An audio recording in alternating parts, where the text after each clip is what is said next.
రఘు ఏ మనిషివే నువ్వు, కనీసం ఊహల్లో కూడా సంతోషంగా ఉండని నువ్వు గీత గారు ఇది ఆపారు. రఘు అన్నారు కానీ ఇంపాసిబుల్ మాత్రం కాదు కదా వదిన అందరూ గీత గారు అసలు కాదు, పైగా ప్రయత్నించడం ఎలాంటి తప్పు లేదని సపోర్ట్గా మాట్లాడారు.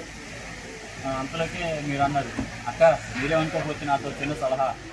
దక్ష గారు వాళ్ళ డిస్కషన్ చేసుకుంటున్నారు హోటల్ గురించి. మీరు అన్నారు అక్క మీరేమనుకోకపోతే చిన్న సలహా. గీత గారు ఏంటి దక్ష అది?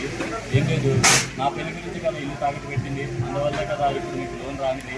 నా దగ్గర దీనికి ఒక పరిష్కారం ఉంది, ఇలాంటి రెస్టారెంట్ పెట్టడానికి కావాల్సిన డబ్బు నేను అరేంజ్ చేస్తాను.